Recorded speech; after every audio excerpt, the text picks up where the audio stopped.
Aku baru sadar kalau tamparan paling keras dari suami bukanlah di pipi, melainkan bisikannya di telinga anakku yang mengatakan, "Ibu kamu itu orang gila."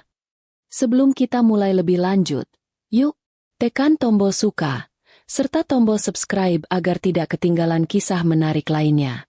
Dan jangan lupa absen asal kota Bapak Ibu di kolom komentar. Semoga rezeki kita semua dilancarkan, kesehatan kita diberkahi, dan keluarga kita selalu harmonis dalam lindungannya. Amin. Suara pecahan kaca itu masih terngiang jelas di telingaku, lebih nyaring dari detak jantungku sendiri. Aku berdiri mematung di ambang pintu kafe yang pencahayaannya remang-remang, menatap Aris yang sedang menggenggam mesra tangan seorang perempuan muda. Mereka tampak begitu serasi, seolah dunia hanya milik mereka berdua, sementara duniaku baru saja runtuh berkeping-keping. Lucunya, di saat sesak seperti itu, aku malah sempat berpikir apakah sepatu hak tinggi yang dipakai perempuan itu tidak kekecilan, karena jari kakinya terlihat menjepit sangat erat seolah sedang berjuang demi nyawa. Aku menarik napas panjang, mencoba mengumpulkan sisa martabat yang berserakan di lantai kafe yang wangi kopi mahal itu. Kakiku melangkah mendekat, terasa berat seperti disemen ke lantai.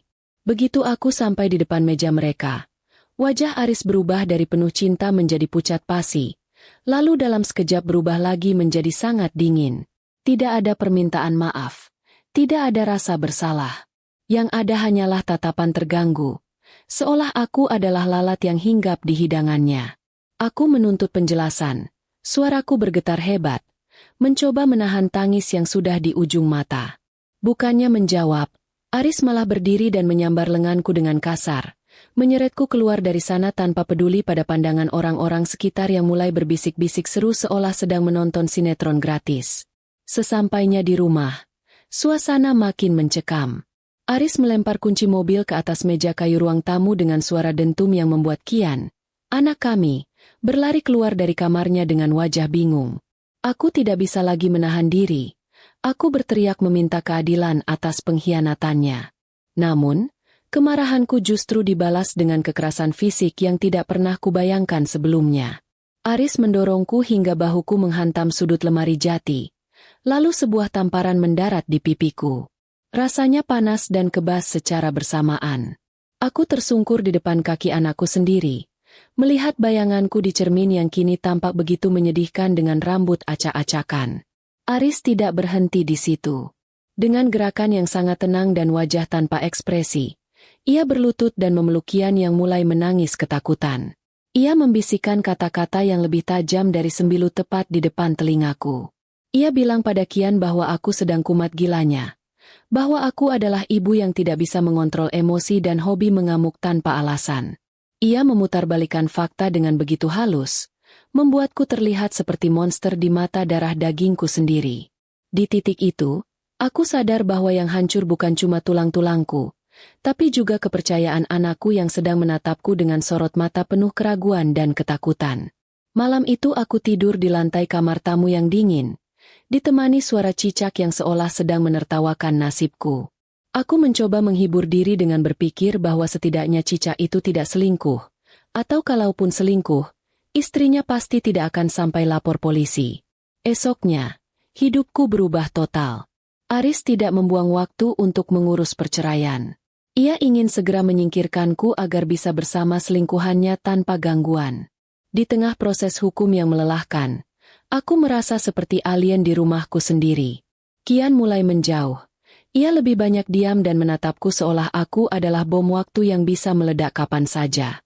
Proses pengadilan berjalan sangat cepat karena Aris menggunakan segala cara untuk menyudutkanku. Ia memfitnahku sebagai istri yang tidak becus dan tidak stabil secara mental. Namun, ada satu hal yang ia lupakan. Seorang anak memiliki insting yang lebih kuat dari kata-kata manipulasi. Saat hakim bertanya kepada Kian tentang siapa yang ingin ia ikuti, Aris sudah tersenyum penuh kemenangan. Ia yakin Kian akan memilihnya karena selama berbulan-bulan ia telah memanjakan Kian dengan mainan mahal dan cerita bohong tentang penyakit ibunya. Aku hanya bisa pasrah, menggenggam tangan sendiri dengan kuku yang menusuk telapak tangan, siap menerima kenyataan terpahit. Ternyata, Kian berjalan mendekatiku dan memeluk kakiku dengan erat. Ia tidak mengucapkan sepatah kata pun pada ayahnya, hanya menatap Aris dengan pandangan yang sulit diartikan. Di detik itu, aku merasa punya alasan untuk bernapas lagi. Meski aku keluar dari rumah itu tanpa sepeser pun uang, tanpa mobil, dan hanya membawa 2 koper besar berisi baju-baju bekas, aku merasa sangat kaya karena Kian ada di sampingku. Aris hanya mendengus, membiarkan kami pergi dengan keyakinan bahwa aku akan mengemis minta kembali dalam hitungan minggu karena dia tahu aku tidak punya apa-apa. Kami pindah ke sebuah kontrakan kecil di pinggiran kota yang atapnya sering bocor kalau hujan deras turun. Di malam pertama, kami terpaksa tidur beralaskan kasur lipat tipis. Aku mencoba melucu di depan Kian, mengatakan bahwa atap bocor itu adalah fitur air mancur alami, agar kami tidak merasa kepanasan. Kian tertawa kecil, meskipun aku tahu dia merindukan kamar mewahnya yang ber-AC. Aku mulai bekerja apa saja, mulai dari membantu tetangga jualan gorengan sampai menjadi tenaga admin panggilan. Tanganku yang dulu halus karena sering ke salon, kini kasar dan sering teriris pisau dapur, tapi rasanya jauh lebih terhormat daripada memegang uang hasil pemberian pria penipu. 1 tahun berlalu dengan sangat cepat namun penuh perjuangan yang berdarah-darah. Aku mulai bangkit, menemukan pekerjaan yang layak di sebuah perusahaan desain, dan perlahan-lahan menyembuhkan trauma batin Kian. Aku belajar bahwa luka itu tidak akan hilang kalau terus ditangisi, tapi harus diobati dengan kesibukan dan prestasi. Kadang kalau aku merasa lelah, aku bercermin dan berkata pada diriku sendiri bahwa keriput di wajahku ini adalah peta kemenangan, bukan tanda penuaan. Sampai akhirnya, aku bertemu dengan laki-laki yang sangat berbeda dari Aris. Dia tidak banyak bicara, tapi tindakannya selalu membuatku merasa sangat dihargai sebagai manusia. Kabar mengenai Aris sesekali mampir ke telingaku melalui teman lama. Katanya, perempuan selingkuhannya dulu sudah pergi membawa hampir seluruh aset yang Aris miliki. Aku tidak merasa senang, tapi aku juga tidak merasa sedih. Rasanya seperti mendengar berita cuaca di kutub utara, tidak ada hubungannya denganku. Kini, aku berdiri di depan cermin mengenakan gaun pengantin putih yang indah. Aku tidak lagi melihat wanita yang tersungkur di lantai rumah lama itu. Aku melihat wanita baru yang sudah berdamai dengan masa lalu. Aku sengaja mengirimkan undangan pernikahan ke alamat Aris, bukan untuk pamer, tapi untuk menunjukkan bahwa doanya agar aku hancur sama sekali tidak dikabulkan oleh Tuhan. Hari pernikahan itu tiba dengan cuaca yang sangat cerah. Aku melihat Aris datang dengan kemeja yang tampak kusut dan wajah yang jauh lebih tua dari usianya. Ia berdiri di pojok ruangan, menatapku dengan pandangan penuh penyesalan dan keterkejutan. Mungkin dia tidak menyangka bahwa istri yang emosian ini bisa berdiri tegak berdampingan dengan pria yang jauh lebih sukses, lebih gagah, dan yang terpenting, lebih tulus darinya. Aku tersenyum tenang ke arahnya, sebuah senyum yang tidak mengandung amarah lagi. Aku memegang tangan suamiku yang baru, merasakan kehangatan yang asli, sementara Kian berdiri di antara kami dengan tawa yang lepas. Di saat itu aku sadar, pembalasan terbaik adalah hidup dengan sangat bahagia hingga orang yang menyakitimu merasa sangat bodoh telah melepaskanmu. Hari-hari pertama setelah aku keluar dari rumah besar itu rasanya seperti bangun dari mimpi buruk dan langsung tercebur ke dalam air es. Aku duduk di lantai kontrakan yang semennya sudah banyak yang terkelupas, memandangi 2 koper besar yang isinya cuma baju dan sedikit harapan yang sudah agak lecek. Kian duduk di pojok ruangan, wajahnya masih datar, seolah dia sedang mencoba mencerna kenapa kasurnya yang empuk berubah jadi kasur lipat yang baunya seperti apek lemari tua. Aku mencoba menghibur diri sendiri dengan berpikir bahwa setidaknya di sini tidak ada suara teriakan Aris. Yang ada cuma suara radio tetangga sebelah yang setelahnya kencang sekali seolah dia ingin seluruh kecamatan tahu kalau dia lagi galau. Aku mulai memutar otak bagaimana caranya mengisi perut kami berdua untuk besok pagi. Tabunganku tidak seberapa, karena selama ini Aris selalu memastikan aku tidak punya akses penuh ke keuangan keluarga supaya aku tetap bergantung padanya. Lucu memang, dia dulu bilang itu bentuk rasa sayangnya agar aku tidak capek mengurus uang. Padahal sebenarnya itu adalah cara dia merantaiku tanpa perlu pakai besi. Aku merogoh saku jaket dan menemukan uang 50.000 yang sudah kumal. Sisa kembalian beli air galon tadi sore. Aku memandangi uang itu sambil tersenyum kecut. Ternyata harga kemandirianku di malam pertama ini cuma selembar uang biru yang warnanya sudah mulai pudar. Kesulitan yang paling nyata bukan soal perut yang lapar, tapi soal bagaimana aku memulihkan citraku di mata Kian. Setiap kali aku mendekat untuk mengelus kepalanya, dia sering menunjukkan gerakan refleks menghindar, seolah dia takut aku akan tiba-tiba meledak seperti yang diceritakan ayahnya. Hatiku rasanya seperti diiris-iris melihat anak kandungku sendiri merasa tidak aman di dekatku. Aku tahu, cuci otak yang dilakukan Aris sangat berhasil. Setiap malam, aku harus menahan diri untuk tidak menangis di depannya, karena kalau aku menangis, Kian akan langsung menganggap itu sebagai bukti bahwa aku memang tidak stabil atau emosian. Jadi, aku memilih untuk selalu tersenyum sampai gigiku rasanya kering karena terlalu lama dipamerkan. Pernah suatu sore, aku mencoba memasak nasi goreng dengan bumbu seadanya di dapur kecil yang kalau aku berbalik badan sedikit saja sikutku pasti kena tembok. Karena kompornya agak rewel, api sempat membesar dan aku kaget. Refleks berteriak kecil. Detik itu juga, aku melihat Kian langsung lari ke pojok ruangan dan menutup telinganya dengan bantal. Tubuhnya gemetar hebat. Dia mengira aku akan mulai mengamuk dan memecahkan barang seperti yang sering dituduhkan Aris.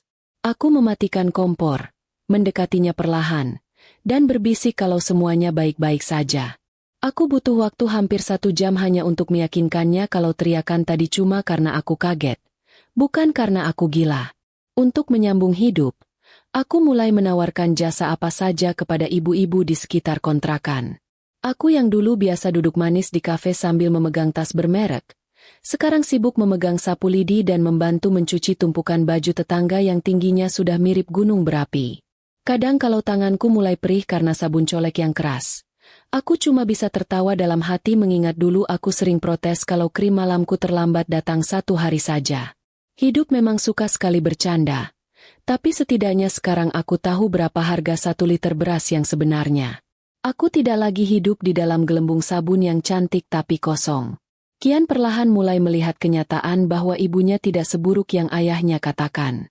Dia mulai melihatku bangun sebelum subuh, bekerja keras sampai punggungku rasanya ingin copot, dan tetap membacakan dia dongeng sebelum tidur meski mataku sudah tinggal 5% saja tenaganya. Suatu hari, dia membantuku melipat baju cucian pelanggan. Tangannya yang kecil mencoba mengikuti gerakanku. Di sela kesibukan itu, dia tiba-tiba bertanya kenapa ayah bilang ibu jahat padahal ibu sekarang sangat rajin. Aku cuma menarik napas panjang, mengelus rambutnya, dan bilang kalau mungkin ayah cuma lagi salah lihat saja. Aku tidak mau membalas dendam dengan menanam kebencian di kepala anakku.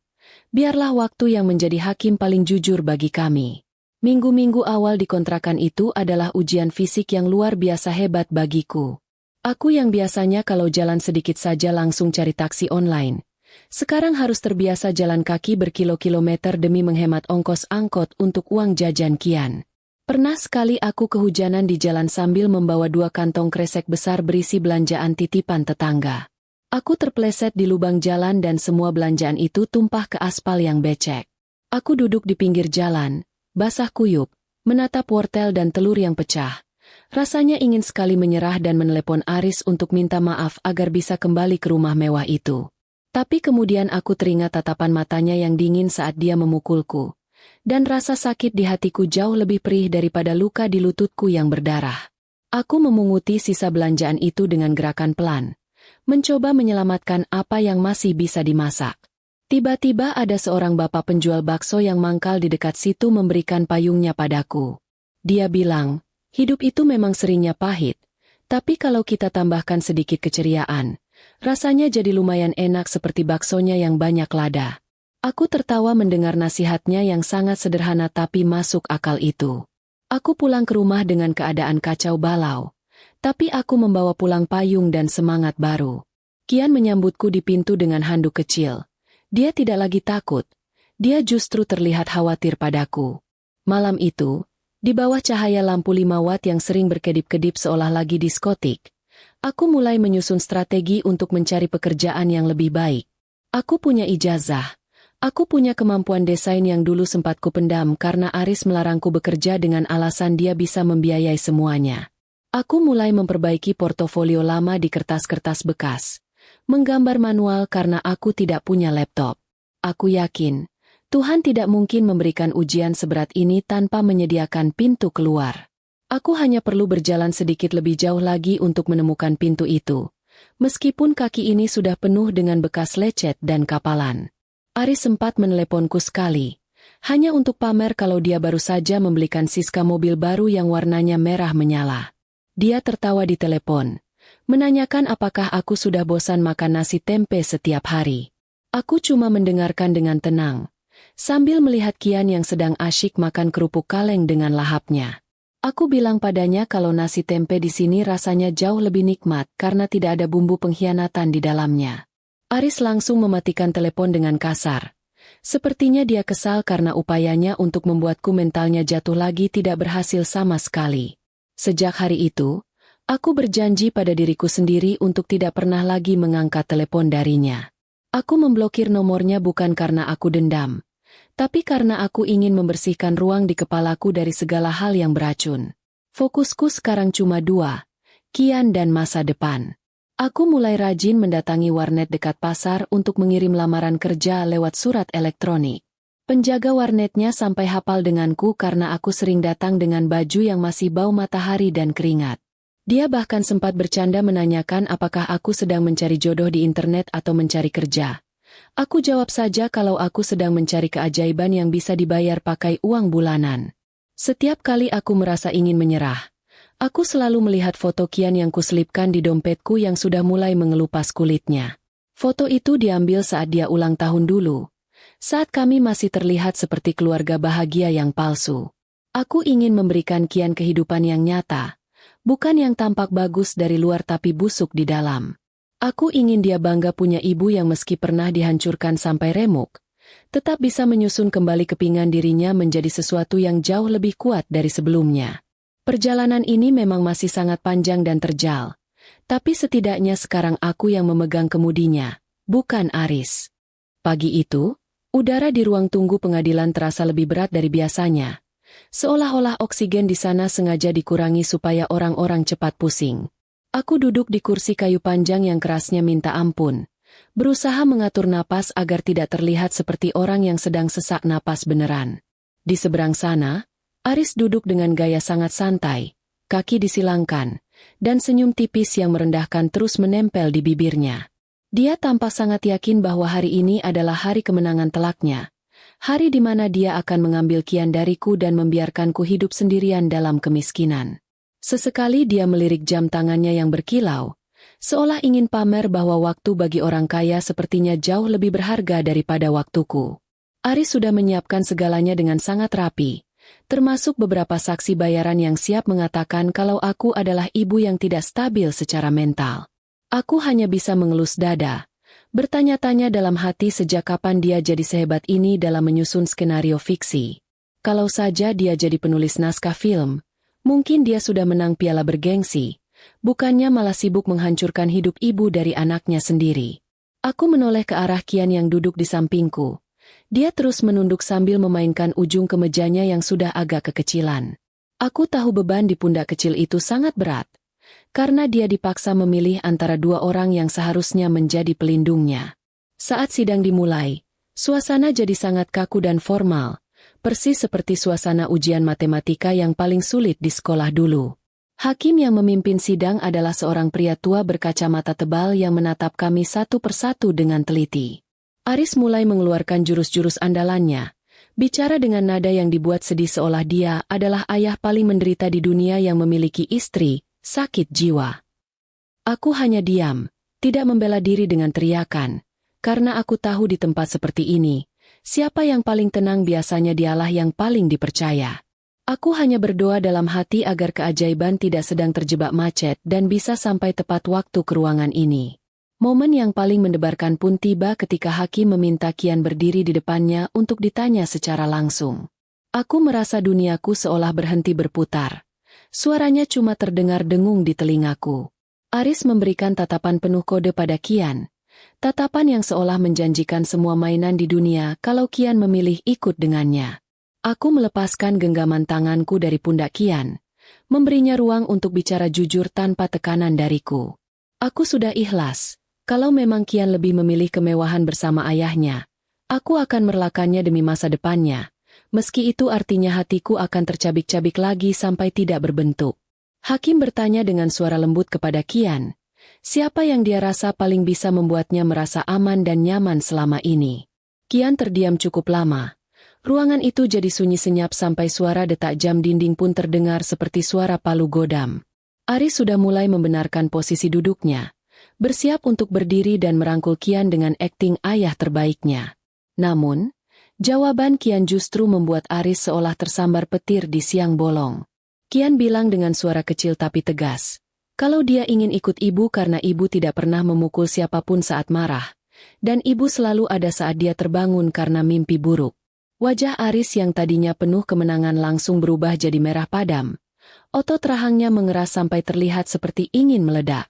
Dia mungkin tidak menyangka kalau anak berumur 7 tahun bisa melihat melampaui tumpukan mainan dan janji-janji palsu. Pengacara Aris mencoba menyela, mengatakan kalau Kian mungkin sudah dipengaruhi olehku, tapi hakim mengangkat tangan menyuruhnya diam. Keputusan sudah bulat. Hak asuh Kian jatuh ke tanganku. Aku langsung memeluk Kian erat-erat. Air mataku tumpah bukan karena sedih, tapi karena rasa syukur yang tak terhingga. Di balik punggung Kian, aku sempat melihat Aris menatap kami dengan penuh kebencian sebelum dia keluar dari ruangan itu dengan langkah kasar. Setelah sidang selesai, kami keluar dari gedung pengadilan dengan langkah yang terasa jauh lebih ringan, seolah beban bertonton baru saja diangkat dari pundakku. Aris mencegat kami di parkiran. Dia berdiri di samping mobil mewahnya yang mengkilap, kontras sekali dengan penampilanku yang seadanya. Dia bilang padaku dengan nada mengancam kalau aku tidak akan kuat menghidupi Kian sendirian dan sebentar lagi aku akan menyerah. Aku cuma tersenyum, lalu bilang padanya kalau aku lebih baik makan nasi garam tapi hatinya tenang daripada makan mewah tapi penuh kepalsuan. Dia mendengus, masuk ke mobilnya, dan mengegas mesinnya dengan sangat kencang sampai meninggalkan asap hitam yang bau, seolah itu adalah pesan terakhirnya untuk kami. Kian menarik tanganku, mengajakku pulang ke kontrakan kami yang sempit. Lucunya, dia malah bertanya apakah kami bisa mampir beli es krim potong di pinggir jalan sebagai perayaan.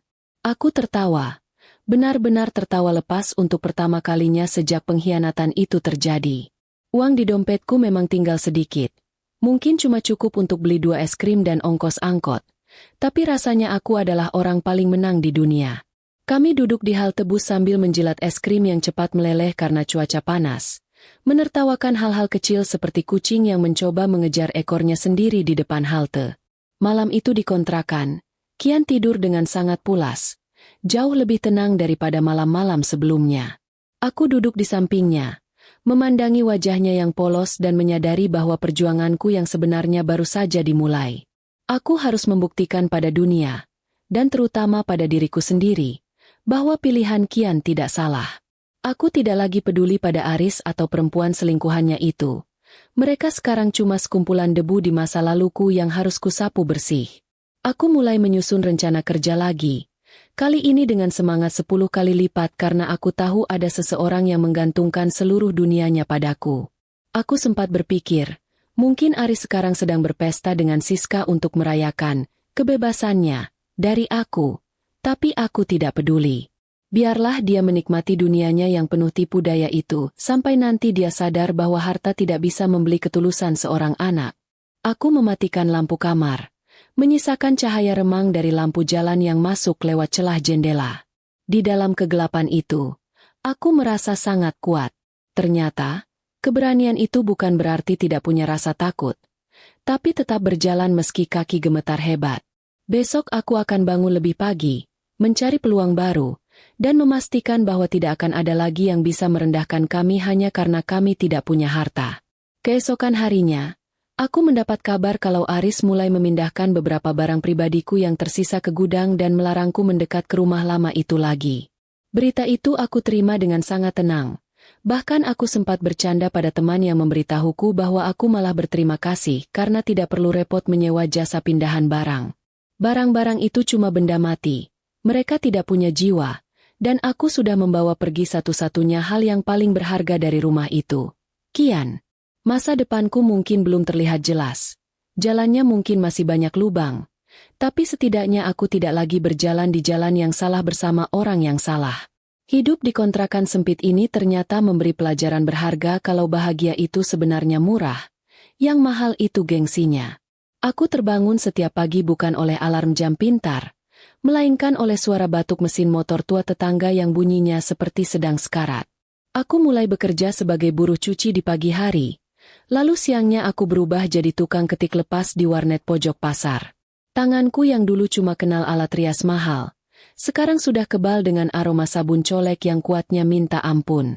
Lucunya, aku baru sadar kalau mengucek baju itu olahraga yang lebih efektif daripada ikut kelas yoga di pusat kebugaran yang dulu sering kudatangi demi pamer di media sosial.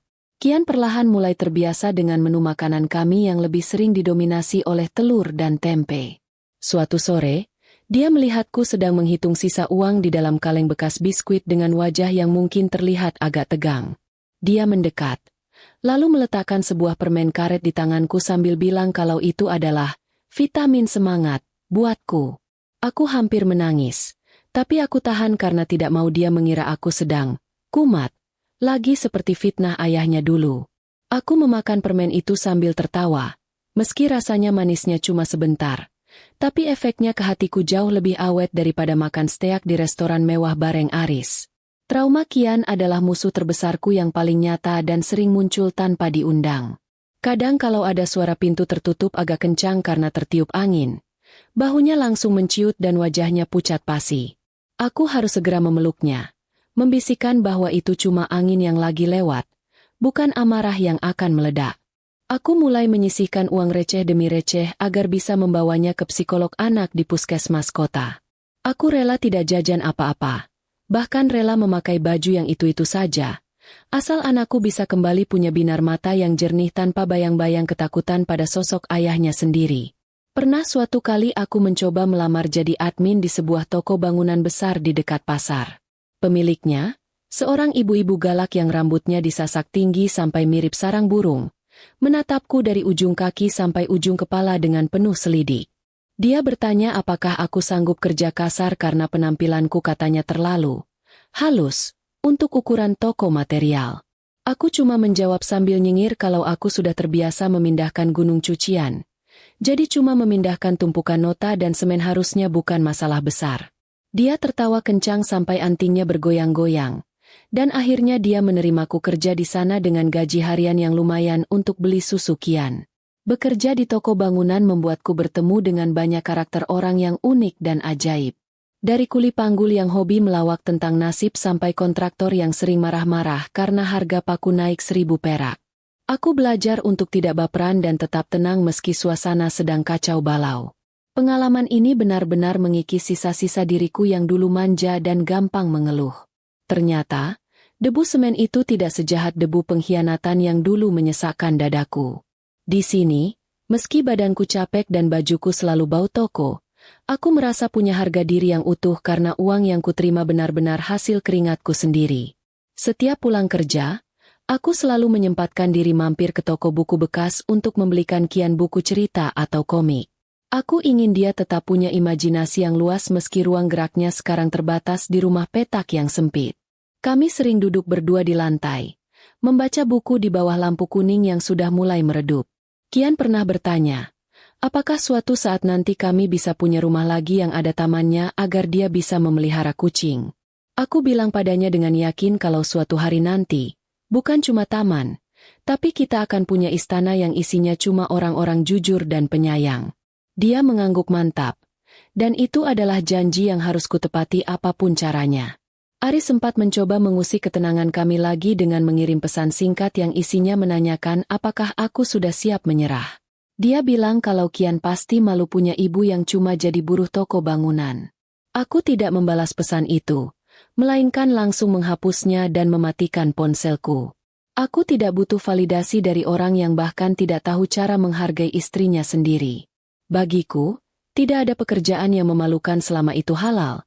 Yang memalukan adalah pria yang memukul wanita lalu bersembunyi di balik kata-kata manis di depan anaknya. Keadaan ekonomi yang pas-pasan ini juga membuatku jadi sangat kreatif dalam urusan dapur. Aku belajar caranya memasak 1 ekor ayam untuk dimakan selama 3 hari dengan berbagai variasi, mulai dari digoreng sampai disuir-suir kecil supaya terlihat banyak. Kian malah menganggap itu seperti tantangan di acara masak di televisi. Dia sering memberi nilai untuk masakanku yang menurutnya, rasa bintang 5 harga kaki 5 banget. Humor-humor kecil seperti inilah yang menyelamatkan kewarasanku di tengah kerasnya perjuangan hidup sebagai orang tua tunggal yang tidak punya modal apa-apa selain nyali. Suatu malam, hujan turun sangat deras dan atap kontrakan kami bocor tepat di atas kasur. Kami berdua terpaksa bangun tengah malam untuk memindahkan kasur dan menaruh ember-ember plastik untuk menampung air. Bukannya sedih, Kian malah mengajakku main musik pakai suara tetesan air yang jatuh ke ember plastik. Kami membuat irama sendiri di tengah kegelapan.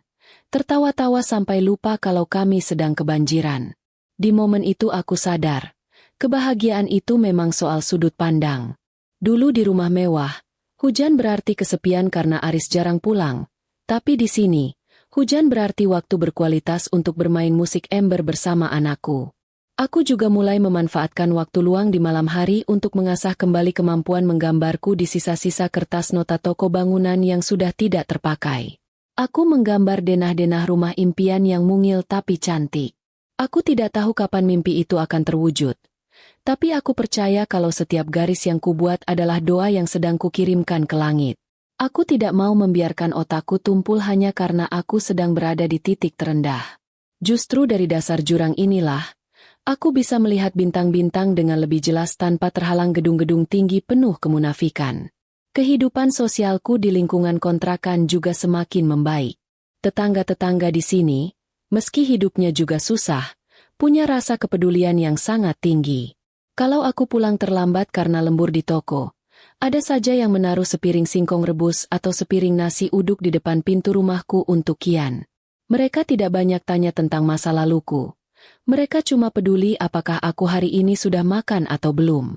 Rasa kekeluargaan yang tulus ini tidak pernah kutemukan di kalangan pergaulan sosialitaku dulu, di mana orang-orang lebih peduli pada merek tasmu daripada keadaan hatimu. Tepat 1 tahun setelah perceraian itu, aku melihat diri di cermin dan hampir tidak mengenaliku lagi. Wanita yang dulu lemah dan penakut sudah hilang, digantikan oleh wanita yang tatapan matanya tajam dan bahunya tegak. Kulitku mungkin sedikit lebih gelap karena sering terkena sinar matahari, tapi senyumku jauh lebih tulus sekarang. Aku sudah berhasil menyembuhkan luka-lukaku sendiri tanpa bantuan siapapun, apalagi bantuan Aris. Aku sudah siap untuk melangkah ke tahap selanjutnya dalam hidupku, karena aku tahu bahwa badai sebesar apapun pasti akan menyisakan tanah yang subur untuk menanam bunga-bunga baru. Kesempatan besar itu datang lewat sebuah iklan lowongan kerja di koran bekas yang tadinya mau kupakai untuk alas makan. Di sana tertulis bahwa sebuah perusahaan desain interior sedang mencari asisten desainer yang tidak hanya jago menggambar, tapi juga paham lapangan. Aku berangkat dengan kemeja satu-satunya yang masih terlihat rapi, meski warnanya sudah tidak seputih dulu lagi. Sambil menunggu giliran wawancara, aku sempat melihat pantulan diriku di pintu kaca kantor yang mengkilap itu. Aku bergumam pelan, "Ayo Maya, kalau kamu bisa bertahan menghadapi amukan Aris, menghadapi bos perusahaan ini harusnya cuma seperti menghadapi kucing yang belum makan." Di dalam ruangan kantor yang wangi aroma kayu cendana itu, aku bertemu dengan Pratama. Pria itu tampak sangat serius, dengan kacamata yang bertengger di ujung hidungnya, sibuk menatap tumpukan kertas. Begitu dia melihat portofolio yang kubuat di kertas-kertas bekas nota toko bangunan, dia terdiam cukup lama. Aku sudah bersiap-siap untuk ditertawakan atau disuruh pulang karena medianya yang sangat tidak profesional. Tapi, dia justru mendongak dan bertanya kenapa aku menggunakan kertas nota. Aku menjawab jujur kalau ide tidak butuh kertas mahal, tapi butuh tempat untuk segera dituangkan. Dia tersenyum tipis, sebuah senyum yang terasa sangat tulus dan jauh dari kesan meremehkan. Pratama menerimaku bekerja dengan syarat aku harus bisa menyesuaikan diri dengan ritme kerjanya yang sangat cepat. Ternyata, dia adalah sosok pria yang sangat menghargai proses dan kejujuran. Di kantor itu, aku tidak pernah merasa rendah diri meski statusku adalah janda dengan 1 anak yang tinggal di kontrakan sempit. Pratama justru sering memuji ide-ideku yang dianggapnya segar dan membumi. Lucunya, suatu hari dia pernah bertanya padaku kenapa aku selalu membawa bekal nasi dengan telur dadar yang diiris tipis-tipis. Aku jawab saja kalau itu adalah teknik rahasia desain kuliner agar nasi yang sedikit terlihat seperti porsi kaisar. Dia tertawa renyah, dan untuk pertama kalinya setelah sekian lama, aku merasa dihargai sebagai seorang profesional. Pekerjaan baru ini membawa perubahan besar bagi ekonomi dan mental kami. Aku mulai bisa membelikan Kian sepatu sekolah baru yang tidak mangap seperti buaya lapar kalau dipakai berjalan. Kian juga mulai menunjukkan kemajuan luar biasa lewat bantuan psikolog puskesmas yang rutin kami kunjungi. Dia sudah tidak lagi lari ketakutan kalau mendengar suara keras. Bahkan, dia mulai berani menceritakan mimpinya menjadi seorang arsitek supaya bisa membuatkan rumah anti badai untukku. Aku merasa seolah-olah bongkahan es di dalam hatinya mulai mencair, digantikan oleh semangat baru yang membuatnya tampak lebih ceria dari hari ke hari. Aku mulai sering lembur di kantor bersama Pratama untuk menyelesaikan proyek-proyek besar. Di sela-sela kesibukan menggambar denah, kami sering bertukar cerita hidup. Dia ternyata seorang duda yang ditinggal mati istrinya, dan dia sangat menghargai perjuanganku membesarkan Kian sendirian. Kedekatan kami tumbuh secara alami, tanpa paksaan, dan tanpa drama seperti di sinetron. Dia memperlakukanku dengan sangat sopan, tidak pernah sekalipun mencoba mengambil keuntungan dari posisiku. Bagiku, Pratama adalah definisi pria sejati yang selama ini hanya kukira ada di dalam buku dongeng. Dia tidak pernah menjanjikan dunia, tapi dia selalu memastikan ada secangkir kopi hangat di mejaku saat aku terlihat lelah. Suatu sore, Pratama mengajakku dan Kian untuk makan malam di sebuah kedai sederhana pinggir jalan. Awalnya aku merasa agak sungkan, tapi melihat betapa akrabnya dia mengobrol dengan Kian soal mainan robot, rasa cemas itu hilang. Pratama tidak mencoba menjadi ayah baru secara paksa. Dia hanya menjadi teman yang menyenangkan bagi Kian. Mereka berdua malah asyik bertukar cerita tentang cara menangkap jangkrik yang benar. Sementara aku cuma bisa menatap mereka sambil mengunyah sate ayam dengan perasaan hangat yang memenuhi dada. Di momen itu, aku menyadari bahwa penyembuhan luka batin itu tidak harus selalu dilakukan sendirian. Kian mulai sangat menyukai Pratama karena pria itu selalu menepati janjinya. Kalau Pratama bilang akan datang jam 4 sore untuk mengajak kami jalan-jalan ke taman kota, maka jam 4 kurang 1 menit dia sudah ada di depan kontrakan kami. Hal sederhana seperti ketepatan waktu ini sangat berarti bagi Kian yang dulu sering dibohongi oleh janji-janji manis Aris. Aku melihat Kian mulai belajar tentang apa itu integritas dari seorang pria melalui sosok Pratama. Aku bersyukur karena Tuhan mengirimkan seseorang yang bisa menjadi contoh baik bagi anakku, tanpa perlu aku minta atau aku mohon-mohon. Bisnis desain yang dijalankan Pratama semakin maju, dan aku ikut berperan besar di dalamnya sebagai desainer utama. Kami mulai mendapatkan proyek-proyek perumahan kelas atas, yang secara otomatis membuat bonus penjualanku meningkat drastis. Aku akhirnya bisa menabung untuk menyewa rumah yang lebih layak, yang ada tamannya sesuai keinginan Kian. Saat kami pindah dari kontrakan sempit itu, aku tidak merasa sedih sama sekali. Kontrakan itu sudah memberikan pelajaran tentang arti bertahan hidup, dan sekarang saatnya aku belajar tentang arti hidup yang sesungguhnya. Aku membawa semua kenangan pahit itu dan membuangnya ke tempat sampah, hanya membawa tawa Kian bersamaku. Di rumah baru kami yang asri, aku mulai menata hidup dengan lebih teratur. Aku memiliki ruang kerja sendiri yang nyaman, di mana aku bisa menggambar dengan tenang tanpa perlu takut atap bocor. Kian sudah punya kamar sendiri yang dipenuhi dengan buku-buku dan perlengkapan sekolah yang layak.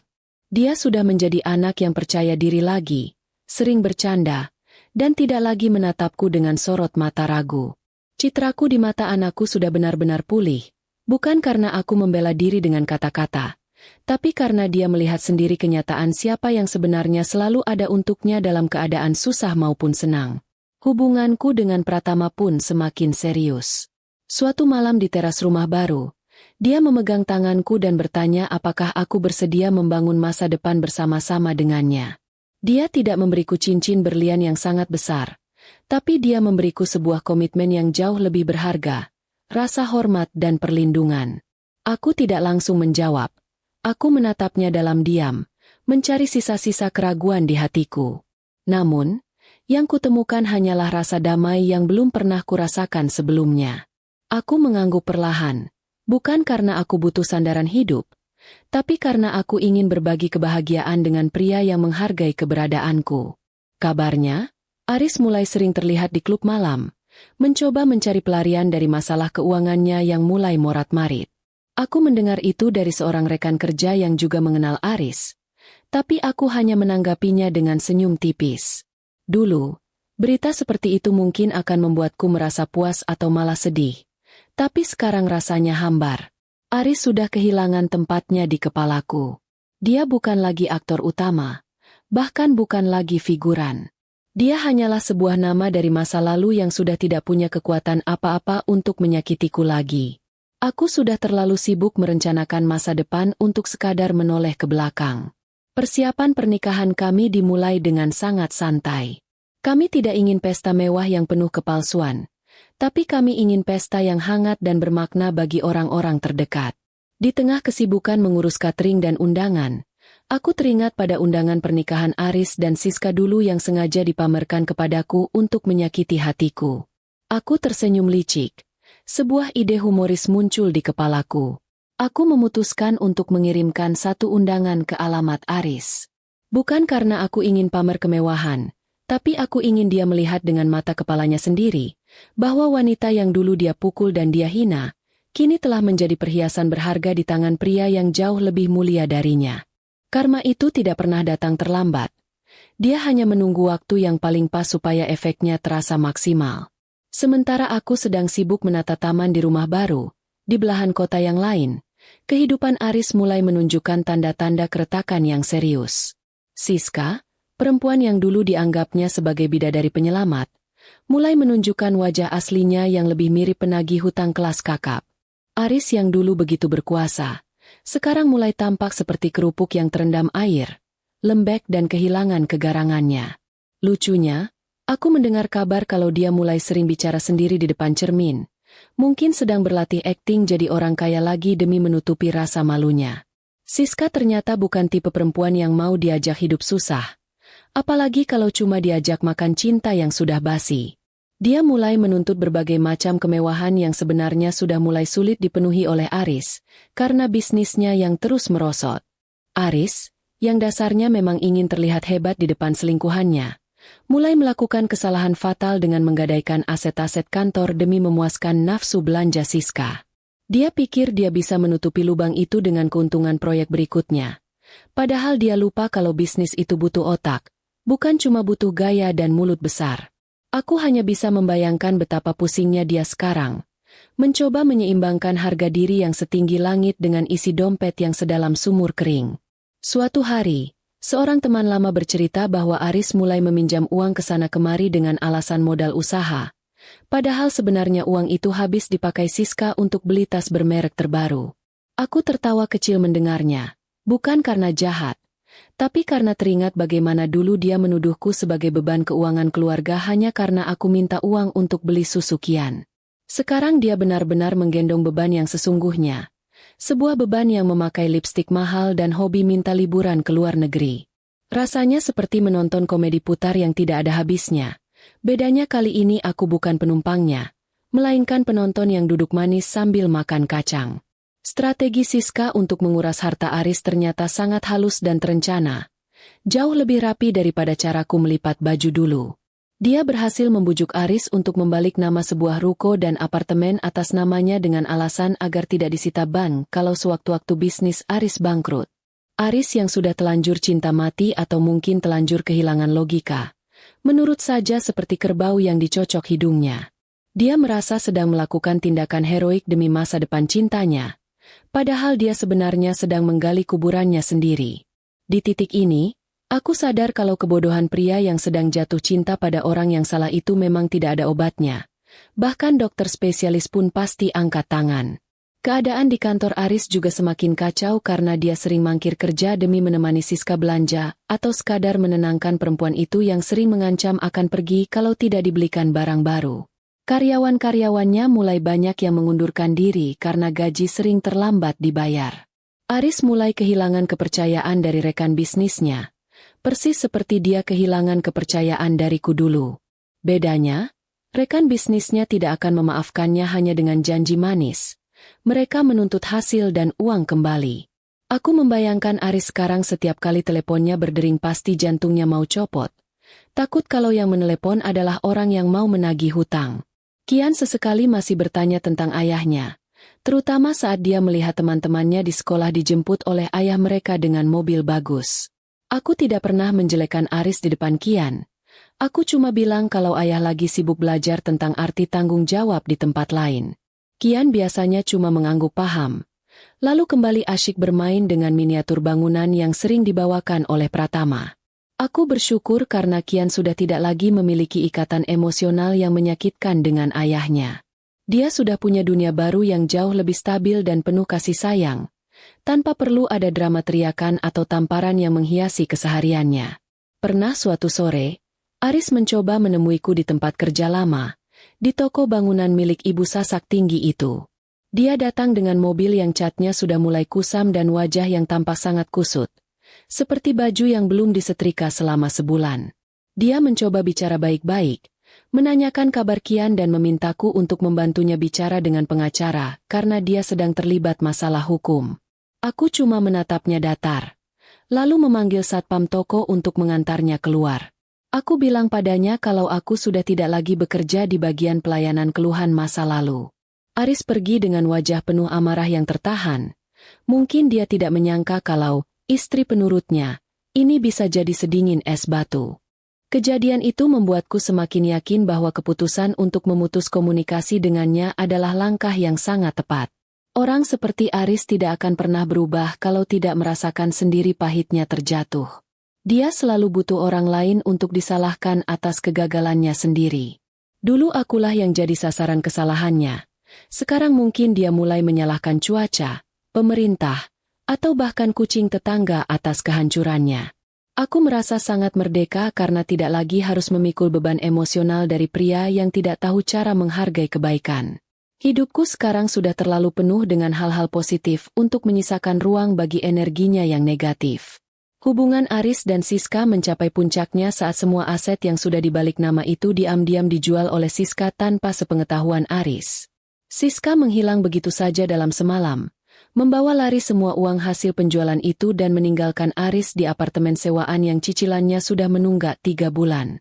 Aris baru sadar kalau dia telah ditipu mentah-mentah saat dia menemukan lemari pakaian Siska sudah kosong melompong. Hanya menyisakan 1 botol parfum murah yang aromanya sangat menyengat. Dia duduk di lantai apartemen itu, persis seperti posisiku dulu saat diusir dari rumah. Tapi bedanya dia tidak punya siapa-siapa di sisinya. Kehancuran Aris ini menjadi buah bibir di kalangan teman-teman kami yang dulu sering menjilat padanya. Mereka yang dulu memuji-muji Aris, sekarang menjadi orang pertama yang menertawakan nasibnya. Itulah bedanya teman karena harta dan teman karena hati. Aku hanya bisa mengurut dada mendengar betapa kejamnya pergaulan dunia itu. Untungnya, aku sudah lama keluar dari lingkaran setan itu. Aku sekarang punya lingkungan yang lebih sederhana namun jauh lebih jujur. Aku belajar bahwa jatuh itu sakit, tapi jauh lebih sakit kalau kita jatuh karena dikhianati oleh orang yang kita bela mati-matian di depan istri sah kita sendiri. Sekarang, setiap kali aku melihat Kian tertawa lepas bersama Pratama, aku merasa sangat bangga pada diriku sendiri. Aku sudah berhasil melewati badai tanpa harus menjadi jahat. Aku membiarkan semesta yang bekerja mengurus Aris dengan caranya sendiri yang sangat kreatif. Tugasku hanyalah memastikan bahwa masa depan kami berdua tetap bersinar. Aku mulai menyiapkan desain undangan pernikahanku dengan Pratama, memilih warna emas yang elegan namun tetap simpel. Aku ingin undangan itu terlihat berkelas, sebuah simbol bahwa kehidupan baruku telah dimulai dengan sangat anggun, jauh meninggalkan puing-puing masa lalu yang sudah tidak ada harganya lagi. Aku tahu, saat undangan itu nanti sampai di tangan Aris, itu akan menjadi tamparan yang lebih keras daripada yang pernah dia berikan padaku. Bukan karena aku ingin balas dendam dengan kekerasan, tapi aku ingin dia melihat bahwa kebahagiaan itu adalah hak milik orang-orang yang mau berusaha dan setia. Aku sudah siap untuk babak selanjutnya dalam hidupku. Aku sudah siap untuk berdiri di atas pelaminan, digandeng oleh pria yang tidak hanya mencintaiku, tapi juga menghormati setiap jengkal luka yang pernah ada di tubuh dan jiwaku. Masa lalu itu sudah tamat, dan aku sedang menulis akhir yang bahagia untuk ceritaku sendiri. Pratama masuk ke dalam hidupku bukan seperti badai yang memporak-porandakan, tapi seperti sinar matahari pagi yang pelan-pelan menghangatkan lantai dingin di rumahku. Dia tidak pernah datang dengan janji-janji manis yang melangit, melainkan dengan tindakan nyata yang membumi, seperti tiba-tiba memperbaiki keran airku yang bocor tanpa perlu diminta. Lucunya, saat pertama kali dia mencoba membetulkan keran itu, dia malah kecipratan air sampai ke meja mahalnya basah kuyup. Aku tertawa sampai sakit perut melihat bos besar yang biasanya terlihat sangat berwibawa di kantor. Kini tampak seperti anak kecil yang kalah main perang-perangan air. Pratama cuma nyengir sambil mengusap wajahnya dengan sapu tangan, dan di detik itu aku tahu, dia adalah pria yang sangat manusiawi. Kehadirannya di sisi Kian adalah hal yang paling membuatku tersentuh sekaligus merasa tenang. Pratama memperlakukan Kian dengan sangat tulus, bukan sebagai anak dari calon istrinya, tapi sebagai seorang manusia kecil yang butuh arahan. Dia mengajari Kian cara bermain catur dengan sabar, tanpa pernah sekalipun meremehkan saat Kian melakukan langkah yang salah. Kalau Aris dulu selalu menuntut Kian untuk jadi yang terbaik demi harga dirinya sendiri, Pratama justru bilang kalau tidak apa-apa sesekali kalah, asalkan kita tahu caranya bangkit lagi. Aku sering memperhatikan mereka dari kejauhan, melihat bagaimana Kian yang dulu sangat tertutup kini mulai berani tertawa lepas dan bercerita tentang cita-citanya tanpa ada rasa takut sedikit pun. Pernah suatu malam, Kian bertanya pada Pratama apakah dia akan pergi juga seperti ayah lamanya kalau nanti aku melakukan kesalahan. Pertanyaan itu sempat membuat suasana jadi hening dan menyesakkan dada. Aku menahan napas, takut kalau jawaban Pratama akan membuat Kian kembali kecewa. Tapi Pratama justru berjongkok agar tingginya sejajar dengan Kian, lalu memegang kedua pundak anakku itu sambil berkata bahwa dalam hidup, orang bisa melakukan kesalahan, tapi kasih sayang sejati tidak akan pernah pergi hanya karena 1 atau 2 hari yang buruk. Dia bilang, dia bukan sedang mencoba menggantikan siapapun. Dia hanya ingin menjadi tempat bersandar yang baru. Kian langsung memeluknya erat, dan aku harus membuang muka agar mereka tidak melihat air mataku yang tumpah karena lega. Pratama juga sangat menghormati batasan-batasanku sebagai seorang wanita yang pernah hancur karena pengkhianatan. Dia tidak pernah mendesakku untuk bercerita tentang masa lalu kalau aku belum siap, dan dia selalu memberikan ruang bagiku untuk mengambil keputusan sendiri dalam pekerjaan maupun urusan pribadi. Dia sering bercanda kalau dia ini sebenarnya cuma asisten bagiku, karena menurutnya aku adalah bos yang sesungguhnya di rumah. Humor-humor ringannya selalu berhasil memecah kebekuan setiap kali aku merasa cemas akan masa depan. Bersamanya, aku tidak perlu lagi berpura-pura menjadi sempurna. Aku bisa menjadi diriku yang apa adanya, lengkap dengan segala luka dan kekurangan yang masih dalam proses penyembuhan. Kami sering menghabiskan akhir pekan dengan melakukan hal-hal sederhana, seperti pergi ke taman kota atau sekadar mencari kuliner kaki lima yang belum pernah kami coba. Pratama ternyata punya selera makan yang sangat merakyat meski dompetnya tebalnya minta ampun. Dia bisa terlihat sangat bahagia hanya dengan makan seporsi bakso urat di pinggir jalan sambil berkeringat kepedasan. Katanya, kebahagiaan itu tidak ada urusannya dengan harga menu makanan, tapi dengan siapa kita berbagi meja makan itu. Aku sering meledeknya bahwa kalau klien-klien besarnya melihat dia makan berantakan seperti itu, mereka pasti akan berpikir 2 kali untuk memberi proyek. Dia cuma tertawa dan malah menambah porsi kerupuknya. Di kantor, hubungan kami tetap profesional namun tetap penuh dukungan yang manis. Dia sering menyelipkan coklat kecil di atas meja kerjaku saat aku sedang pusing menghadapi revisi desain dari klien yang rewelnya melebihi ibu kos. Dia tidak pernah menunjukkan sikap pilih kasih di depan karyawan lain, yang justru membuatku semakin menghormatinya. Aku bekerja 2 kali lebih keras karena aku ingin membuktikan bahwa aku berada di posisi ini karena kemampuanku, bukan karena aku dekat dengan pemilik perusahaan. Pratama melihat semangatku dan dia selalu menjadi orang pertama yang bertepuk tangan paling kencang setiap kali aku berhasil menyelesaikan proyek besar. Citraku di mata Kian sekarang benar-benar sudah pulih 100%, bahkan lebih kuat dari sebelumnya. Dia melihat ibunya sebagai sosok yang tangguh, mandiri, dan pantas dicintai oleh pria hebat seperti Pratama. Dia tidak lagi percaya pada bisikan-bisikan jahat ayahnya di masa lalu yang mengatakan kalau aku adalah ibu yang emosian dan gila. Baginya, aku adalah pahlawan yang berhasil membawanya keluar dari kegelapan. Kehadiran Pratama melengkapi kepingan puzzle yang hilang di hidup kami, memberikan warna yang lebih cerah dan hangat. Aku merasa seolah-olah seluruh alam semesta sedang bekerja sama untuk membayarku kembali atas semua tetes air mata yang pernah jatuh di lantai kontrakan lama itu. Suatu hari, aku mengajak Pratama dan Kian untuk kembali mengunjungi area di sekitar rumah lamaku dengan Aris, hanya untuk sekadar lewat. Aku ingin mengetes perasaanku sendiri. Apakah aku masih merasa sakit hati atau benci?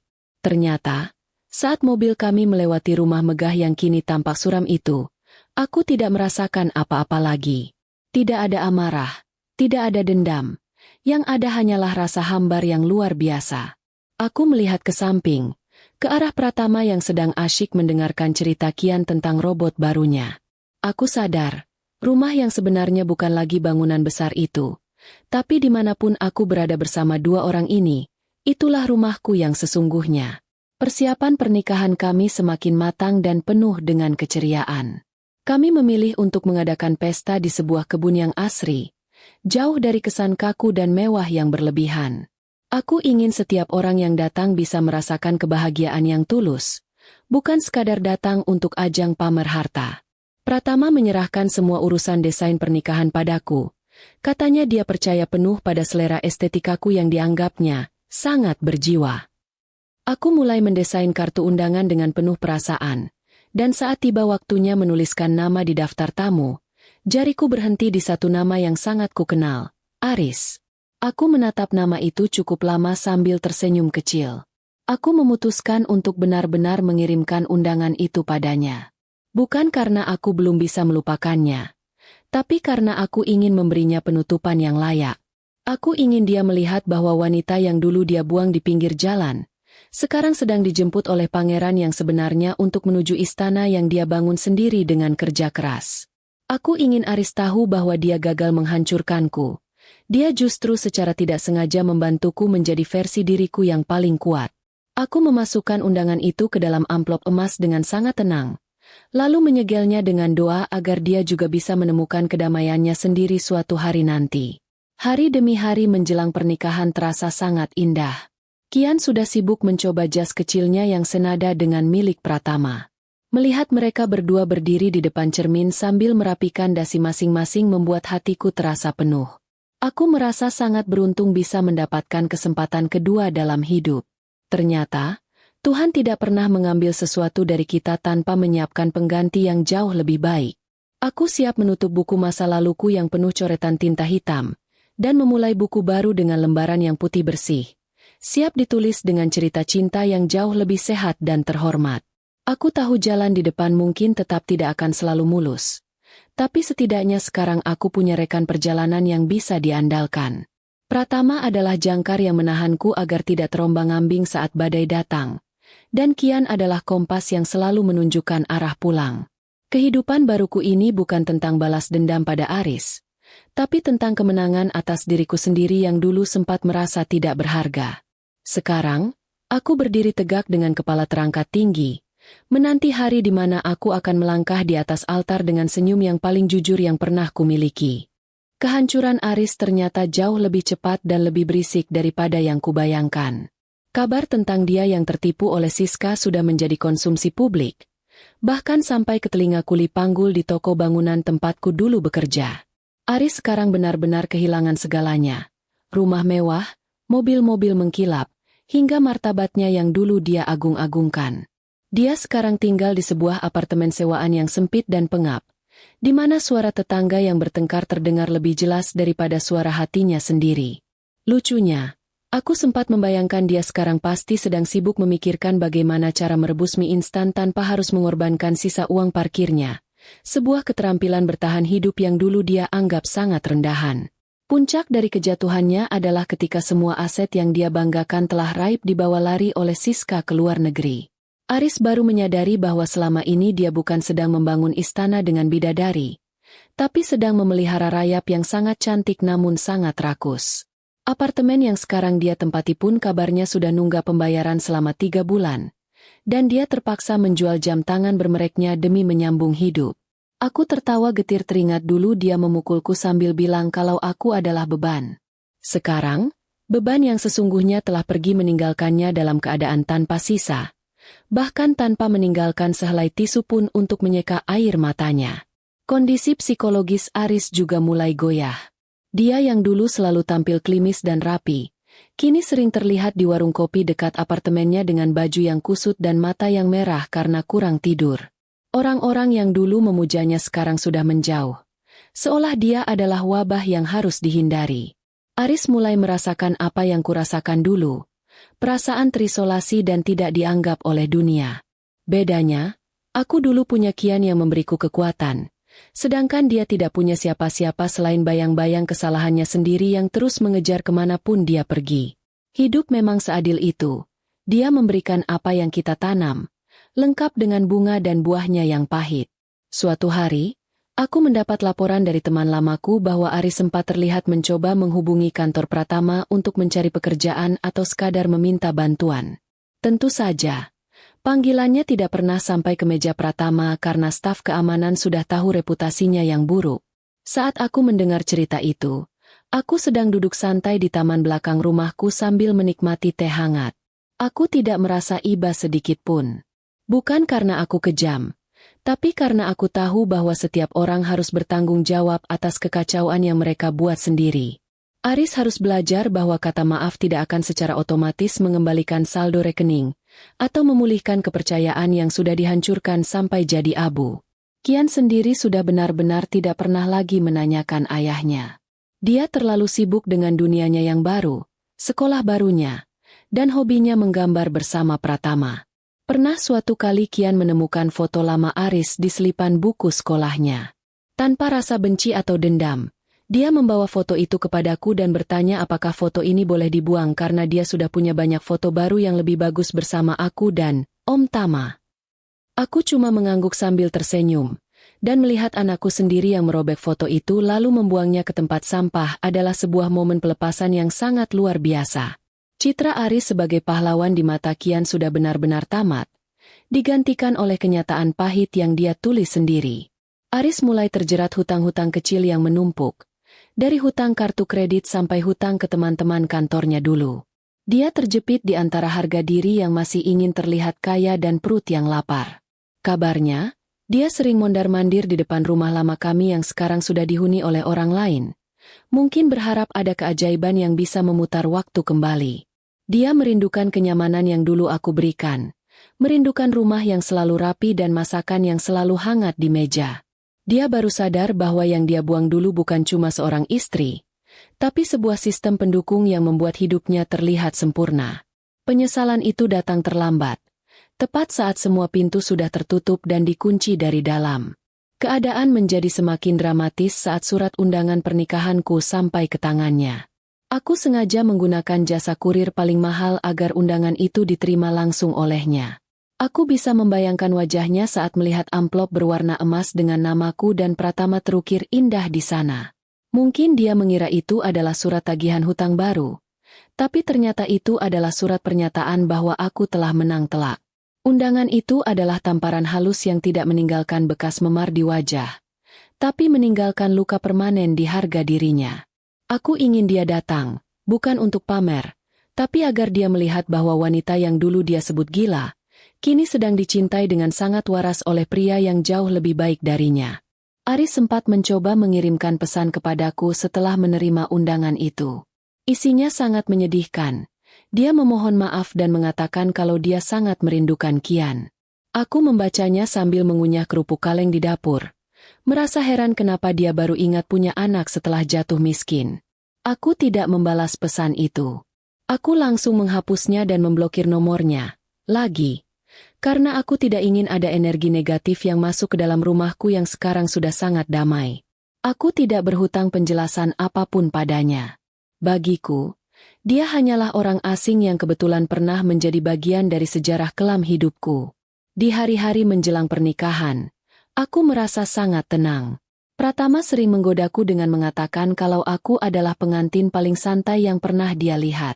Aku jawab saja kalau aku sudah pernah melewati neraka. Jadi urusan memilih warna bunga atau jenis catering cuma terasa seperti main simulasi masak-masakan. Kami sering tertawa bersama di tengah kesibukan persiapan. Hubungan kami yang sehat ini membuatku sadar bahwa cinta sejati itu tidak butuh drama kekerasan untuk membuktikan kekuatannya.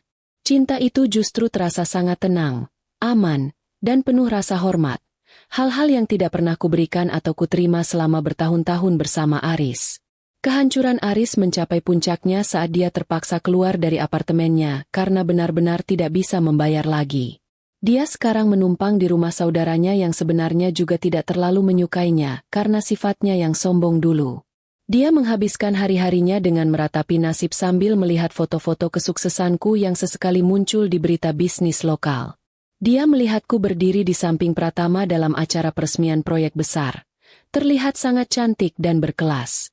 Dia pasti tidak menyangka kalau wanita yang dulu dia dorong sampai jatuh itu bisa terbang setinggi ini. Aku menyiapkan gaun pengantinku dengan penuh sukacita. Gaun itu sangat sederhana namun elegan. Persis seperti hidupku yang sekarang. Kian juga sudah sangat antusias. Dia bahkan sudah berlatih cara berjalan yang tegak untuk mengantarku ke altar. Di saat-saat seperti ini, aku merasa semua rasa sakit yang pernah kualami dulu hanyalah pupuk agar aku bisa tumbuh menjadi bunga yang lebih kuat. Aris adalah bagian dari proses itu. Dan sekarang prosesnya sudah selesai. Dia sudah hancur oleh tangannya sendiri, oleh pilihannya sendiri, dan oleh kebohongannya sendiri. Malam sebelum pernikahan, aku duduk di teras sambil memandangi bintang. Aku berbisik pada diriku sendiri. Terima kasih Maya, karena kamu tidak menyerah saat semuanya terasa gelap. Aku sudah memaafkan diriku sendiri karena pernah bertahan begitu lama dengan pria yang salah. Dan aku sudah melepaskan semua beban masa lalu. Besok, aku akan melangkah ke babak baru, bukan sebagai korban, melainkan sebagai pemenang yang sah. Aris mungkin akan datang besok, dan aku sudah menyiapkan senyum terbaikku, senyum yang akan memberitahunya tanpa kata-kata bahwa dia sudah tidak punya tempat lagi di dunia ini, bahkan sebagai musuh sekalipun. Hari pernikahan itu tiba dengan suasana yang sangat tenang. Seolah-olah langit pun ikut setuju kalau aku berhak mendapatkan kebahagiaan ini.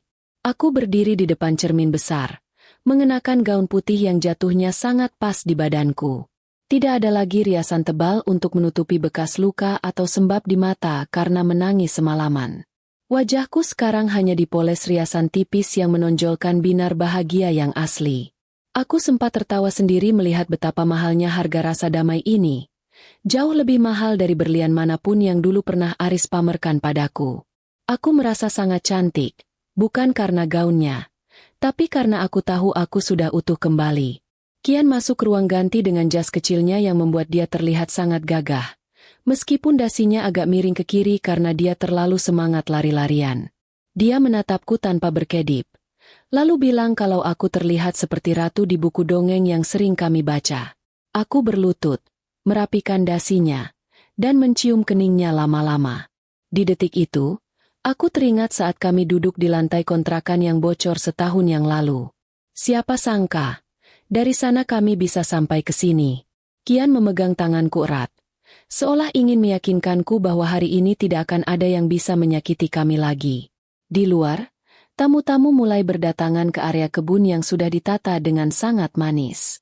Aku bisa mendengar suara musik akustik yang lembut, memecah kesunyian sore yang hangat. Dan benar saja, di antara kerumunan tamu itu, aku melihat sosok yang sangat kukenal sedang berdiri mematung di dekat gerbang masuk. Aris datang. Dia mengenakan kemeja yang sepertinya adalah kemeja terbaik yang masih dia punya. Tapi tetap saja terlihat agak kebesaran karena badannya yang sekarang jauh lebih kurus. Dia berdiri di sana dengan wajah yang tampak sangat bingung. Seolah dia sedang berada di planet lain yang sangat asing baginya. Aris berjalan mendekat ke arah pelaminan saat acara belum dimulai. Dia melewati deretan kursi tamu dengan langkah yang ragu-ragu. Sangat berbeda dengan gayanya dulu yang selalu ingin jadi pusat perhatian. Orang-orang yang dulu mengenalnya sebagai pengusaha sukses kini menatapnya dengan pandangan kasihan atau malah membuang muka. Lucunya, ada seorang tamu yang tidak sengaja menyenggolnya dan Aris hampir limbung. Menunjukkan betapa rapuhnya dia sekarang, baik secara fisik maupun mental. Aku memperhatikan gerak-geriknya dari balik tirai jendela. Merasa aneh karena tidak ada lagi rasa gemetar di jantungku saat melihat pria yang dulu sangat kutakuti ini. Begitu matanya menangkap sosok Pratama yang sedang mengobrol dengan rekan bisnisnya, Aris tampak sangat terpukul. Dia melihat Pratama, pria yang gagah, tenang, dan memiliki aura kesuksesan yang sangat alami tanpa perlu dibuat-buat. Aris mungkin baru sadar kalau saingannya kali ini bukan cuma lebih kaya, tapi jauh lebih terhormat dalam segala hal. Dia menatap tangannya sendiri yang kosong, lalu menatap kerumunan tamu yang tampak sangat menghargai Pratama. Di titik itu, aku bisa melihat bahu Aris yang semakin merosot, seolah dia baru saja menyadari bahwa dunianya yang dulu dia banggakan sudah benar-benar lenyap di telan bumi. Aris mencoba mendekati Kian yang sedang asyik bermain di dekat kolam hias. Dia memanggil nama Kian dengan suara yang serak. Mungkin berharap anak itu akan berlari memeluknya seperti dulu. Namun, Kian hanya menoleh sebentar, memberikan senyum yang sopan tapi sangat formal, lalu kembali fokus pada dunianya sendiri. Kian tidak lagi menatap ayahnya dengan rasa takut, tapi dengan rasa asing, seperti melihat orang yang pernah dia kenal di kehidupan sebelumnya tapi sudah tidak ada hubungannya lagi sekarang. Aris berdiri mematung, melihat anaknya sendiri memperlakukannya seperti tamu biasa yang baru pertama kali bertemu. Keadaan menjadi semakin pahit bagi Aris saat dia mendengar bisikan-bisikan dari tamu di sekitarnya yang membicarakan tentang nasib Siska. Seseorang bercerita kalau Siska baru saja terlihat di luar negeri bersama pria lain yang lebih kaya, meninggalkan Aris dalam keadaan bangkrut total. Wajah Aris langsung memucat. Mungkin rasanya seperti luka lama yang disiram air garam dalam jumlah banyak. Dia tertunduk lesu, berdiri sendirian di tengah keramaian pesta yang penuh tawa. Aku merasa pemandangan ini adalah humor gelap yang paling sempurna. Pria yang dulu membuang keluarganya demi kemewahan, sekarang berdiri sendirian di pesta kemewahan mantan istrinya tanpa punya apa-apa. Saat acara inti dimulai, aku melangkah keluar menuju altar dengan digandeng oleh Kian. Semua mata menatap kami dengan penuh kekaguman. Aku sengaja berjalan melewati posisi Aris berdiri. Saat jarak kami hanya terpaut beberapa meter, aku menoleh sebentar dan memberikan senyum yang paling tenang yang pernah aku miliki. Tidak ada kebencian dalam senyum itu, hanya sebuah pengakuan bahwa dia sekarang adalah orang asing bagiku. Aris menatapku dengan mata yang mulai berkaca-kaca. Mungkin dia ingin mengatakan sesuatu, tapi kata-katanya tertahan di tenggorokan karena dia sadar dia sudah tidak punya hak apa-apa lagi untuk bicara padaku. Pratama menyambut tanganku di depan altar dengan genggaman yang sangat hangat dan kuat. Dia membisikkan kata-kata pujian yang membuatku merasa sangat dihargai sebagai seorang wanita. Kami bertukar janji suci di bawah langit sore yang mulai berubah warna menjadi oranye keemasan. Di sela-sela prosesi itu, aku sempat melihat Aris yang perlahan-lahan mundur dari kerumunan, lalu berbalik arah menuju gerbang keluar. Dia tidak sanggup melihat lebih lama lagi kebahagiaan yang seharusnya bisa dia miliki kalau saja dia tidak serakah dan jahat dulu. Dia pergi dengan langkah lunglai, menghilang di balik rimbunan pohon taman, kembali ke kehidupannya yang sepi dan hancur. Momen keberangkatan Aris dari pesta itu terasa sangat melegakan, seolah-olah ada beban terakhir yang baru saja lepas dari pundakku. Aku tidak mengejarnya, tidak memanggilnya, bahkan tidak merasa perlu tahu dia pergi kemana. Fokusku sekarang adalah pada pria di depanku dan anakku yang berdiri dengan bangga di samping kami. Pesta berlanjut dengan penuh kegembiraan, makanan enak yang tidak habis-habis, dan candaan-candaan ringan dari teman-teman baru kami. Aku merasa sangat bersyukur karena Tuhan memberiku kekuatan untuk tetap waras sampai hari ini tiba. Kian sempat menghampiriku saat aku sedang duduk istirahat sebentar. Dia bertanya apakah orang tadi itu adalah ayahnya yang dulu. Aku menjawabnya dengan jujur, mengangguk pelan. Kian kemudian berkata kalau ayahnya terlihat sangat sedih, tapi dia merasa lebih suka melihatku tersenyum bersama Om Tama. Kalimat itu adalah penutup yang paling sempurna untuk semua rasa ragu yang mungkin masih tersisa. Anakku sudah tahu mana yang asli dan mana yang palsu. Dia sudah memilih jalannya sendiri, dan jalan itu adalah bersamaku, dalam kehidupan yang baru dan lebih jujur ini. Malam itu, setelah semua tamu pulang, aku duduk di sofa ruang tengah bersama Pratama dan Kian. Kami bercerita tentang kejadian-kejadian lucu selama pesta tadi, menertawakan hal-hal kecil yang tidak sempurna. Aku menyandarkan kepalaku di bahu Pratama, merasakan detak jantung yang stabil dan menenangkan. Aku tahu, hari esok mungkin masih akan ada tantangan, tapi aku tidak lagi takut. Aku sudah membuktikan bahwa dari keretakan yang paling parah sekalipun, kita bisa membangun kembali sesuatu yang jauh lebih indah dan kokoh. Masa lalu itu sudah benar-benar tertinggal di belakang gerbang kebun tadi, dan aku siap menyambut matahari pagi yang baru besok. Pagi pertama setelah pernikahan rasanya seperti bangun di dunia yang benar-benar baru, di mana aroma kopinya lebih wangi dan cahaya mataharinya tidak lagi terasa menyengat, tapi memeluk. Aku duduk di teras belakang rumah baru kami, menyesap teh hangat sambil memperhatikan Kian yang sedang sibuk mengejar kucing di atas rumput hijau yang masih berembun. Tidak ada lagi rasa sesak di dada atau ketakutan akan ada teriakan yang memecah keheningan. Lucunya, aku baru sadar kalau selama bertahun-tahun hidup dengan Aris, aku lupa cara bernapas dalam-dalam tanpa merasa was-was. Sekarang, paru-paruku rasanya penuh dengan udara yang paling bersih yang pernah kuhirup. Pratama keluar membawa sepiring pisang goreng yang masih panas, hasil eksperimennya di dapur pagi ini yang katanya, resep rahasia keluarga. Padahal aku tahu dia tadi sempat mengintip tutorial di internet. Dia duduk di sampingku, lalu dengan santai meletakkan tangannya di pundakku. Kami tidak banyak bicara, hanya menikmati suara tawa Kian yang melengking bahagia. Di momen tenang seperti ini, aku teringat kembali sosok Aris yang kemarin berjalan lunglai keluar dari gerbang pesta. Aku tidak lagi merasakan dendam yang membara. Hanya ada rasa syukur karena dia telah membuangku dulu. Kalau dia tidak melakukannya, aku mungkin masih akan terjebak dalam kepalsuan yang menyesakkan itu selamanya. Kehidupan setelah pernikahan berjalan dengan sangat normal. Namun normal yang luar biasa bagiku. Pratama tetap menjadi sosok yang sama. Pria yang lebih banyak bertindak daripada bicara omong kosong. Dia benar-benar menepati janjinya untuk memberikan kasih sayang yang stabil bagi Kian. Mereka berdua sekarang punya hobi baru, membuat maket bangunan dari stik es krim setiap akhir pekan. Meja ruang tamu kami seringkali penuh dengan lem dan potongan kayu.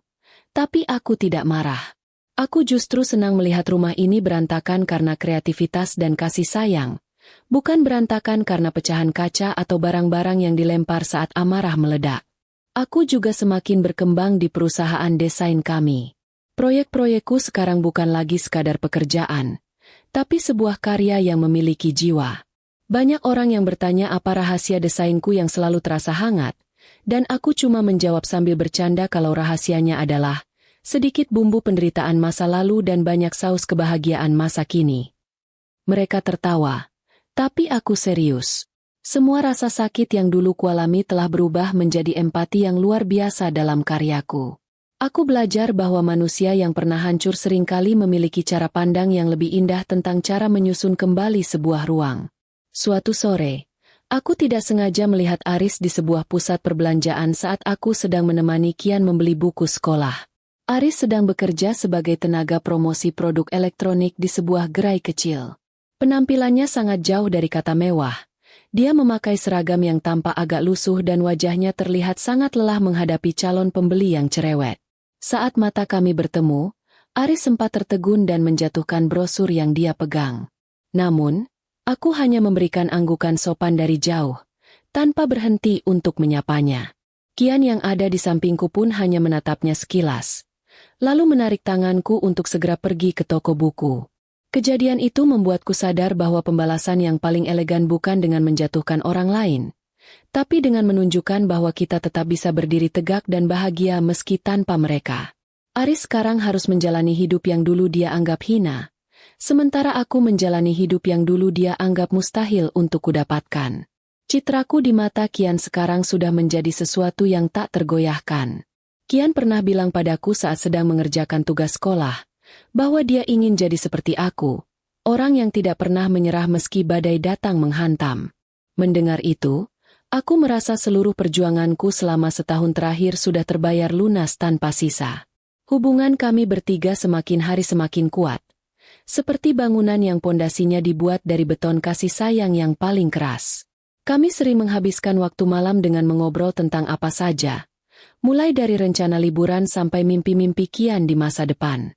Pratama selalu mendengarkan dengan antusias, sesekali memberikan humor-humor garing yang membuat kami semua tertenggelam dalam tawa. Di rumah ini, tidak ada lagi gaslighting, tidak ada lagi manipulasi. Yang ada hanyalah kejujuran, Meskipun kejujuran itu kadang pahit atau memalukan. Kami belajar untuk saling menghormati batas dan mendukung pertumbuhan satu sama lain. Aku sering merenung, kalau saja setahun yang lalu aku memilih untuk menyerah dan kembali pada Aris demi harta, mungkin sekarang aku masih akan hidup dalam ketakutan dan kehinaan. Keputusanku untuk pergi dengan tangan kosong ternyata adalah investasi terbaik yang pernah kubuat. Aku kehilangan rumah besar, tapi aku mendapatkan harga diri. Aku kehilangan suami yang berkhianat, tapi aku mendapatkan pasangan yang setia. Dan yang paling penting, aku berhasil menyelamatkan masa depan anakku dari pengaruh buruk ayahnya. Luka di tubuhku mungkin sudah hilang tak berbekas, tapi pelajaran yang tertanam di jiwaku akan selalu kujaga baik-baik. Kini, setiap kali aku bercermin, aku tidak lagi melihat wanita yang lemah dan emosian seperti yang dituduhkan Aris dulu. Aku melihat seorang pemenang. Aku melihat seorang ibu yang tangguh dan seorang istri yang dicintai dengan tulus. Hidupku sekarang adalah bukti nyata bahwa roda itu memang berputar. Dan Tuhan tidak pernah tidur saat melihat hambanya dizalimi. Aku tidak perlu lagi memantau kehidupan Aris atau Siska untuk merasa tenang.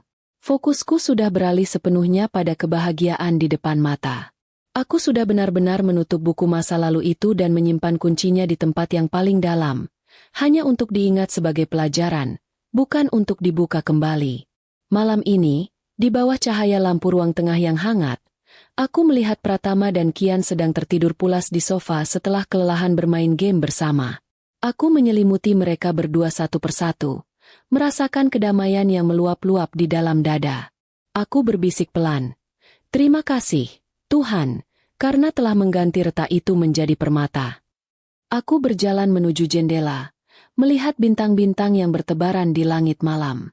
Perjalananku memang panjang dan menyakitkan, tapi akhir ceritanya ternyata jauh lebih indah dari yang pernah kubayangkan di atas kasur lipat kontrakan lama itu. Besok pagi, aku akan bangun lagi dengan semangat yang sama. Aku akan terus berkarya, terus mencintai, dan terus menjadi ibu yang membanggakan bagi Kian. Masa lalu sudah selesai, dan masa depan tampak sangat cerah di depanku. Tidak ada lagi ruang untuk kesedihan, karena hatiku sudah terlalu penuh dengan rasa syukur dan cinta yang asli. Aku sudah sampai di titik di mana aku bisa memaafkan semuanya, bukan karena mereka pantas dimaafkan, tapi karena aku pantas mendapatkan ketenangan jiwa yang hakiki. Cerita, istri yang emosian, itu sudah tamat. Dan sekarang dimulai cerita tentang wanita yang berbahagia selamanya.